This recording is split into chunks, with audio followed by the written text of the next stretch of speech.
Hey everyone, how you doing? It's Liam from Push Square, here today with our review for Mafia Definitive Edition. This review was written by the excellent Liam Croft over on the Push Square website and was adapted for video by me. Before we start, if you could like this video and subscribe to the channel, it would really help us out.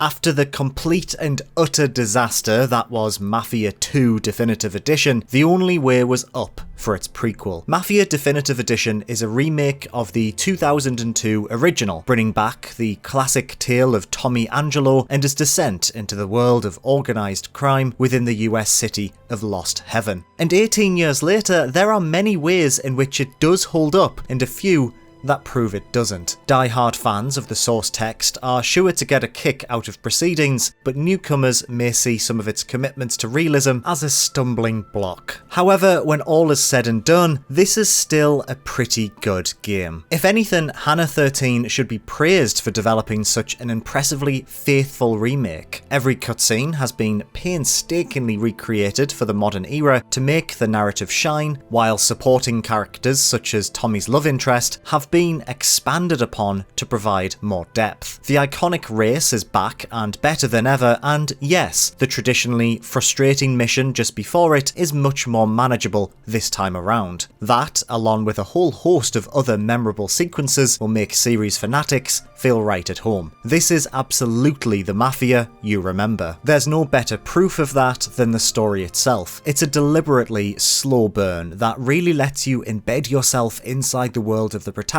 as well as the mobsters he considers friends. The dynamic duo of Paulie and Sam become your best buddies before too long, while the Don instantly demands a level of respect. Working in tandem, the illegal workforce pepper their odd jobs with attempts to get one over the rival Morello family. You could probably say that not a lot actually happens during the plot, but it's the work of quality voice acting that gives the impression of an epic story rather than a short one. It all comes together wonderfully, really giving you the chance to both walk the walk and talk the talk as Tommy Angelo. With fantastic characters by his side, you feel like there's nothing he couldn't get away with. That's a great thing for him then, because the sort of crimes you will be committing would surely result in a life sentence. The general gameplay loop only ever revolves around driving and shooting, with a quick bit of stealth here and there, but it's the mission variety that elevates it beyond those derogatory terms. From a shootout inside a church and planting a bomb in a hotel, through to sniping a politician from the top of a prison guard tower, there's enough here to keep things fresh. If only the controls could match that to allow for some creativity. Some very clunky inputs can make getting about in Mafia Definitive Edition a chore, as movement speed takes a nosedive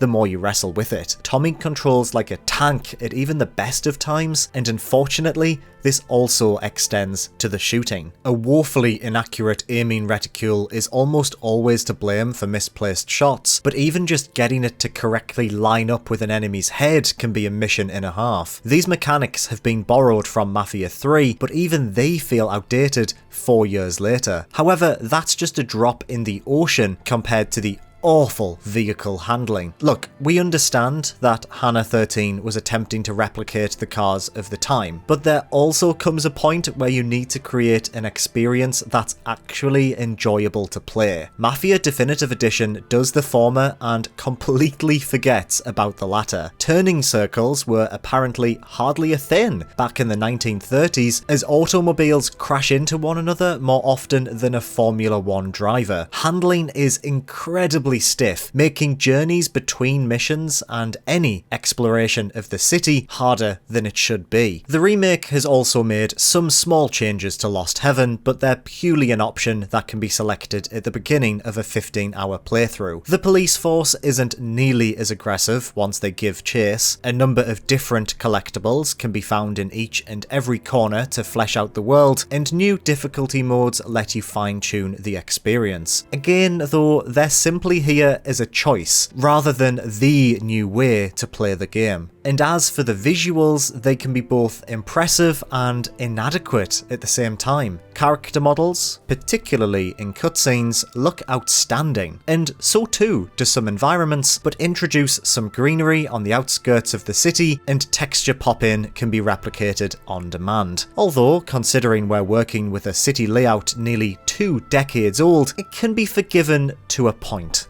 Bugs and glitches, on the other hand, can't be though, as cars find themselves suspended in mid-air the moment you turn your back, while the frame rate drops dramatically during intense combat sections.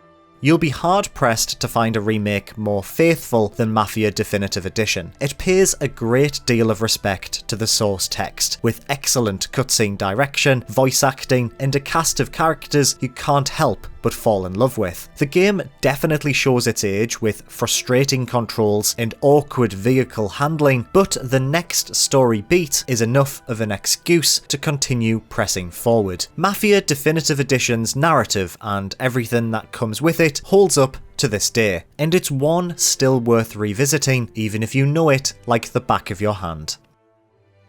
Hey, thank you so much for watching this review. Are you going to be buying Mafia Definitive Edition on the PlayStation 4? Let us know in the comments below. If you enjoyed this video, please give it a like and make sure to subscribe to Push Square for everything PlayStation. Thank you, as always, for watching.